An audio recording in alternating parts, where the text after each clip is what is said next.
तो अयोध्या का एक अलग चमक और महत्व दिखाई देगा। और राम जी का उस दिन विवाह हुआ था। वो 12 बजे अभिजीत मुहूर्त में पताका प्रधानमंत्री जी द्वारा लगाया जाएगा। राम मंदिर के शिखर पर ध्वजारोहण के साथ ही इसकी पूर्णता की घोषणा हो गई। कैसा महसूस कर रहे हैं, क्या कहेंगे? भाई, ये स्वतः हर आदमी को समझ लेना चाहिए कि जो 500 वर्ष से या हजारों वर्ष से जिसकी लालसा थी कि अयोध्या में राम मंदिर बने, लोग सोच नहीं सकते थे। हम लोग कहीं जाते थे बाहर तो लोग, महाराज जी क्या राम मंदिर बनेगा, क्या राम मंदिर बन सकता है? आज वो राम मंदिर भव्य और दिव्य बनकर दिखाई देता है और जगमगाहट है पूरे अयोध्या में, तो निश्चित रूप से पूरे अयोध्यावासी को बहुत बड़ा हर्ष है, प्रसन्नता है, खुशी की लहर है। तो बहुत अच्छा है।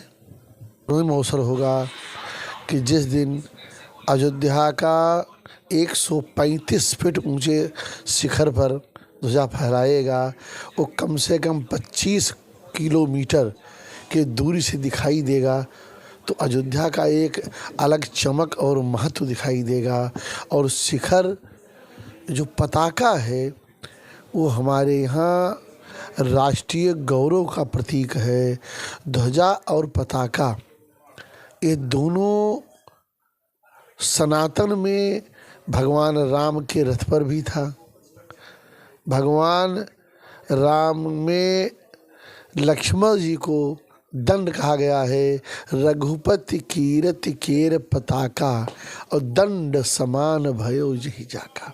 लक्ष्मण जी को बताया गया डंडा, डंडा जितना ऊंचा होगा झंडा उतने ऊंचे शिखर में फहराएगा। और यह 135 फीट ऊंचा दंड है।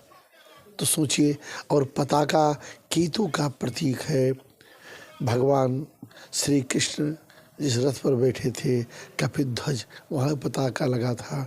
तो पताका तो कीर्ति है, तो इसलिए पूरे देश में राम की कीर्ति उस पताका के रूप में फहरेगी और दिखाई देगा।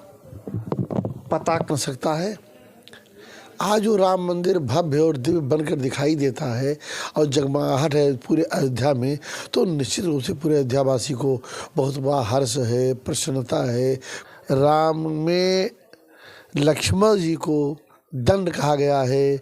रघुपति कीरति केर पताका और दंड समान भयो जही जाका। लक्ष्मण जी को बताया गया डंडा, डंडा जितना ऊंचा होगा झंडा उतने ऊंचे शिखर में फहराएगा। और यह 135 फीट ऊंचा दंड है। तो सोचिए, और पताका केतु का प्रतीक है। भगवान श्री कृष्ण जिस रथ पर बैठे थे, कपित ध्वज, वहाँ पताका लगा था। तो पताका तो कीर्ति है, तो इसलिए पूरे देश में राम की कीर्ति उस पताका के रूप में फहरेगी और दिखाई देगा। से विवाह एक ऐसा चीज़ है कि जिसमें पूरा संसार या पूरे कुटुंब बिल्कुल नाच उठते हैं, प्रसन्नता की लहर आती है। तो उस प्रसन्नता की लहर है। और 20 तारीख से पूजन स्टार्ट हो जाएगा, 20 को कलश यात्रा निकलेगी। और उस जो मुहूर्त निकाली गई थी उसमें 3 विद्वान अयोध्या के बुलाए गए थे, उसमें मैं भी था, मेरा भी नाम था। और उस मीटिंग में हम थे। और 25 तारीख को 12 बजे अभिजीत मुहूर्त में पताका प्रधानमंत्री जी द्वारा लगाया जाएगा।